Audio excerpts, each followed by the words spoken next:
మరో breaking news అంటుంది మనకి. ఏలూరులో 15 మంది మావోయిస్టులను జిల్లా కోర్టుకు తరలించారు. పోలీసుల సమక్షంలో వారికి వైద్య పరీక్షలు నిర్వహించి కోర్టుకు తీసుకెళ్లారు. విచారణ తర్వాత రాజమండ్రి సెంట్రల్ జైలుకు తరలించే అవకాశం ఉంది. ఏలూరు గ్రీన్ సిటీలో ఓ భవనంలో ఉన్న మావోయిస్టులను చుట్టుముట్టి పోలీస్ బలగాలు అదుపులోకి తీసుకున్నారు.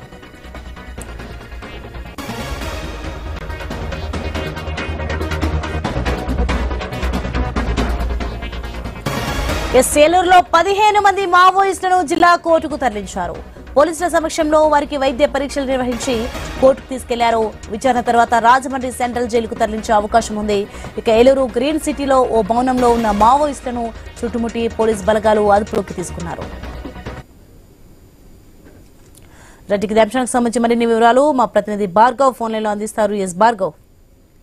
సోని, ఏలూరులో నిన్న పట్టుపడ్డటువంటి 15 మంది మావోయిస్టులు కూడా ప్రస్తుతం పోలీసుల అదుపు నుంచి జిల్లా కోర్టుకు తరలించారు. జోనల్ కమిటీ సభ్యుడు సోడే లచ్చుతో పాటు డివిజన్ కమిటీ సభ్యులు సోడే లక్ష్మ, అలాగే గంగి లక్ష్మితో పాటు ఇతర 12 మంది ఏరియా కమిటీ సభ్యులు మొత్తం 15 మందిని కూడా పోలీసులు ఉదయం విజయవాడ తీసుకువెళ్లి మీడియా ఎదుట హాజరుపరిచిన తర్వాత తిరిగి ఏలూరు తీసుకువచ్చి వైద్య పరీక్షలు చేశారు. మొత్తం ఏలూరు ప్రభుత్వ ఆసుపత్రి నుంచి 3 వైద్యుల బృందం ఎవరైతే మావోయిస్టులను ఉంచినటువంటి పోలీసుల భవనం ఏదైతే ఉందో ఆ భవనానికి వచ్చి వారు అక్కడ వైద్య పరీక్షలు చేశారు. అనంతరం అక్కడి నుంచి ఏలూరు జిల్లా కోర్టుకు తరలించిన పరిస్థితి కూడా ఉంది. అయితే మధ్యాహ్నం 2 గంటల సమయంలో వెళ్లడంతో అక్కడ న్యాయమూర్తి అందుబాటులో లేరని మరీ తిరిగి తీసుకువచ్చి మళ్ళీ ప్రస్తుతం ఇప్పుడు అక్కడి నుంచి ఏలూరులో ఉన్నటువంటి న్యాయస్థానానికి మరోసారి వారు తీసుకువెళ్తున్నారు. ఈ రోజు మరి కాసేపటి కూడా ఈ 15 మందికి న్యాయస్థానం రిమాండ్ విధించేటువంటి అవకాశం కూడా ఉంది. అనంతరం వారిని రాజమండ్రి సెంట్రల్ జైలుకు తరలిస్తారంటే కూడా పోలీసు వర్గాలు అయితే చెబుతున్నాయి.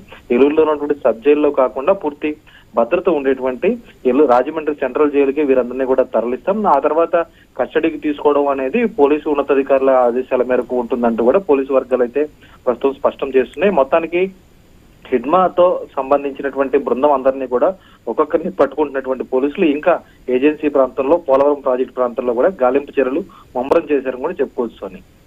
Right, thanks for the information Bhargav.